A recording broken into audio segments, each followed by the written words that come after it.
Fantasy Philosophers is brought to you by fantasy-info.com.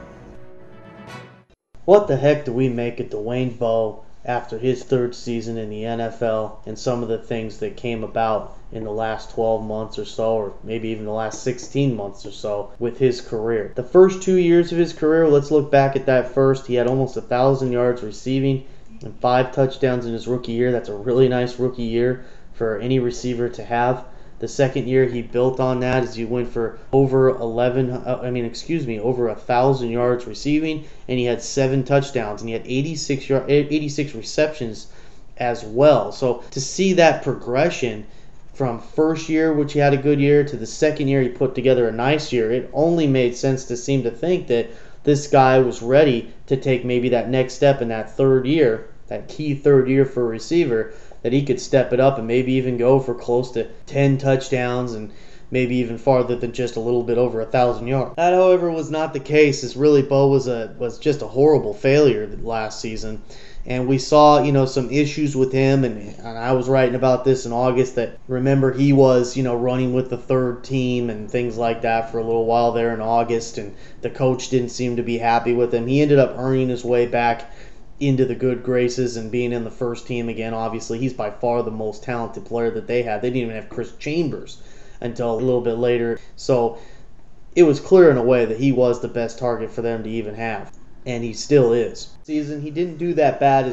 Really he was being productive. At least he'd have a touchdown, or if he didn't get a touchdown, it seemed like he'd have a decent yardage day. Most maybe the first 5-6 weeks or so of the season. But unfortunately, as we got to around week 9 or 10 there, he ends up getting a 4-game suspension, and that just kills fantasy owners right there, as it was the month stretch, the last month you have there for getting into the playoffs, and you need your good players there, and to have him take that suspension, I believe it was for some type of steroid or whatnot, that really hurt. So this is something that we have to factor in with him as we move into this season, is that he's already got this 4-game suspension under his belt.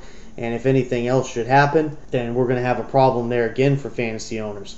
Last year, he was also coming into the offseason out of shape. This year, it looks like, supposedly, out of hearing reports, he's in shape. He's running with the first team right away. There was an off-the-wall comment that he made to ESPN about importing women to hotels, and he said this is just a bunch of junk. I didn't ever say that. I don't even remember doing the interview on that.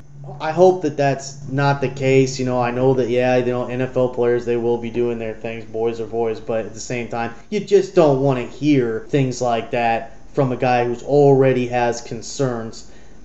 This is just another thing that makes you wonder, okay, well, is the limelight, being a millionaire, these type of things, is that getting to this young kid, and he's just not taking care of business? We're going to find out. Again, he is in shape so far in camp. Looks like everything's pretty good on the field. So hopefully that'll translate as we get deeper into the summer.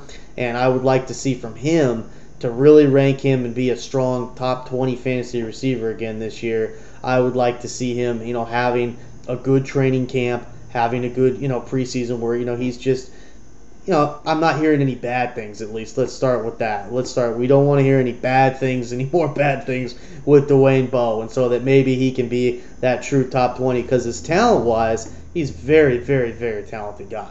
Obviously, we did see him have success those first 2 seasons, so we're hoping that he can bounce back and build on that. I think he can, but hopefully he can just keep his nose clean on things, on comments that are said or not said, steroid issues, keeping himself, or whatever's going on. He needs to just clean it up, and that's what you need to expect from Bowe. So keep your eyes on him, and as we get closer to August and closer to your draft, this is a guy, I would just spot check to see if everything's okay, and then when you get to that draft, if you're looking for a late number 2 or an early number 3 receiver for your team, then this is a guy that if he's still dropping on the boards, because there's going to be fantasy owners that are ticked with him for what he did a year ago, they're not going to trust him anymore. So because of that, his value could slide in drafts, and you can take advantage of that.